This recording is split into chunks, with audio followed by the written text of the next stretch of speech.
こんにちは、みどりです。皆様お元気でお過ごしでしょうか。今回は他人からの嫌がらせへの対処法をテーマにします。職場や学校、地域社会、ママ友グループの付き合いなどで攻撃的な人や嫌味を言う人に出会ったことはないでしょうか。そういった時、どうすれば被害を最小限に抑え、賢く対処できるでしょうか。これが今回のテーマです。では早速始めましょう。嫌味を言われたり、不当な扱いを受けたりすると、どうしても自分の感情に意識が集中してしまいます。なぜ私がこんな目に？許せないという気持ちはごく自然な反応です。でもそんな時にはちょっと立ち止まって相手の側に意識を向けてみてください。攻撃的な言動を取る人というのは実は内側に大きな不満や不安、あるいは劣等感を抱えていることがほとんどです。外から見ると自信たっぷりに見えることもありますが、実際には心の中はとても不安定な状態です。そういった人たちが他人に嫌味を言ったりいじめたりするのは、自分の欲求不満を解消するための手っ取り早い方法なんです。他人の足を引っ張ることで一時的な優越感や爽快感を得ようとしている。それが本当のところです。この構図が見えてくると、不思議と感じ方が変わります。なぜ私を攻撃するのかという怒りから、この人は心の中で相当辛いんだなという、ある種の冷静な視点に移っていけるからです。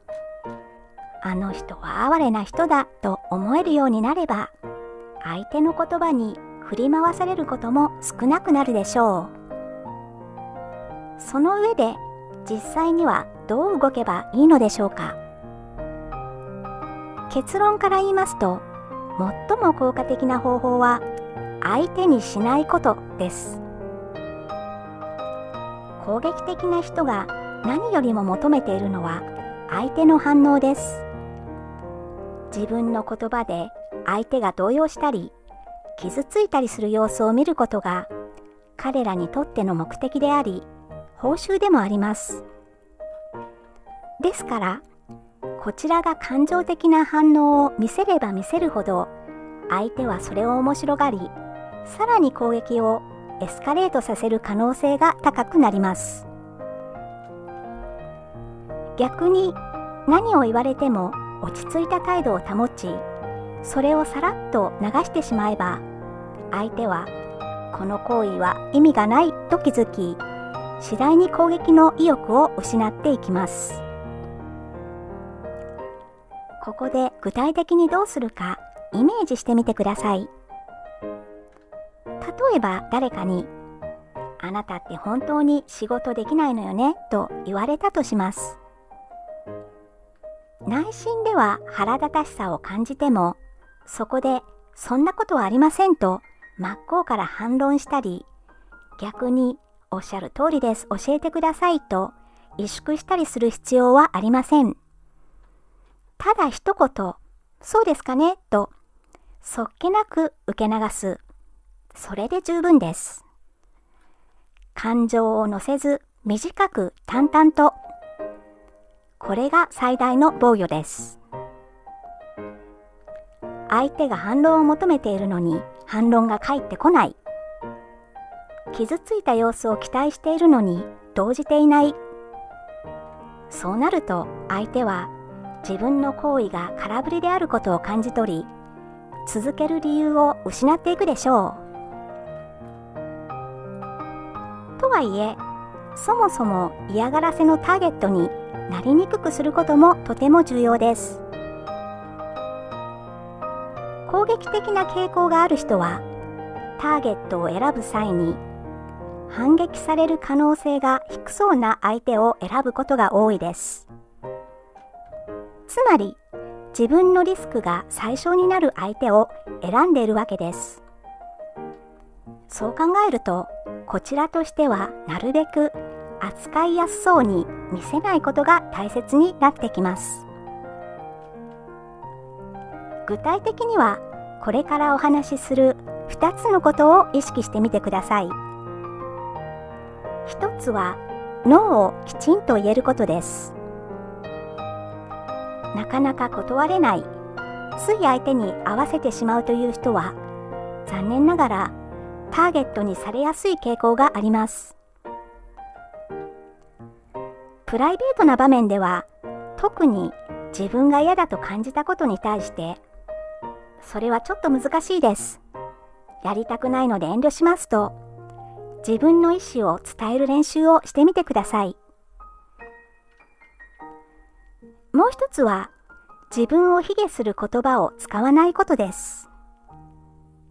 私なんてダメで、本当に不器用でという言葉が口癖になっている人は、少し注意が必要です。日本では、謙遜は美徳とされますが、過度な自己卑下は攻撃的な人に、この人は何をしても大丈夫というメッセージを送ってしまうことがあります。自信があるかどうかにかかわらず、堂々と振る舞うことが一つの盾になります。もう一つ、見落とされがちだけど、実はとても大切なことがあります。それは、日頃から心身の状態を良好に保つことです。体が疲れていたり、睡眠不足が続いていたりする状態では、普段なら気にしないようなことでも、必要以上にダメージを受けてしまいます。些細な一言がずっと頭から離れなくなったり、感情のコントロールが難しくなったりしがちです。そういう状態の時に限って、不必要な言い争いに発展してしまうということもあるのではないでしょうか。十分な睡眠、バランスの良い食事、そして適度な運動。シンプルなことですが、この基盤が整っていると、日々の出来事に対する耐性が全体的に上がります。あの人また始まったと思っても、ずっと引きずらずに気持ちを切り替えやすくなるんです。最後に、これが一番の処方箋かもしれません。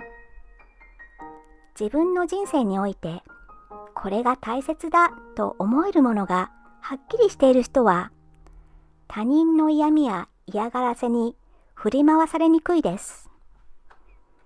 なぜなら、頭と心の中心にすでに占領されているものがあるからです。仕事への情熱でもいい、趣味でもいい、家族との時間でも、ペットの存在でも構いません。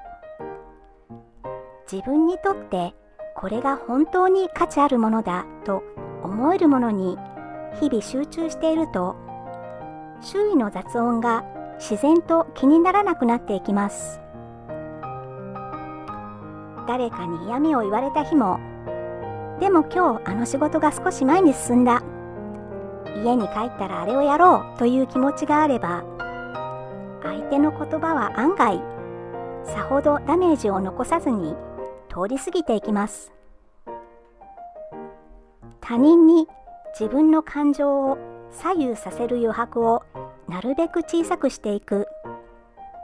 そのためには自分の核となるものを育てていくことが遠回りのようで、実は最も確かな方法だと思っています。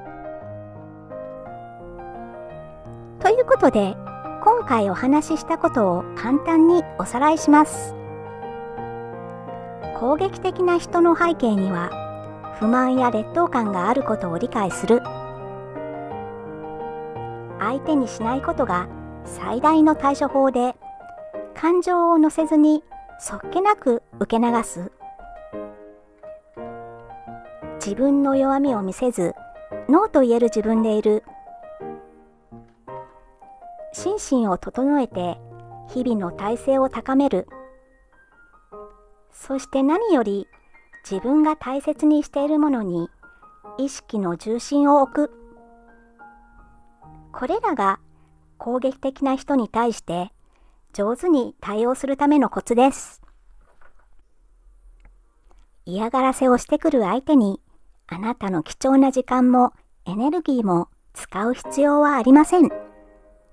それらはすべてあなたにとってもっと価値あることのために使ってください。最後までお付き合いいただきましてありがとうございました。これからも時々心理学の学びをシェアします。応援していただけたら嬉しいです。よろしくお願いいたします。それではまた次回お会いしましょう。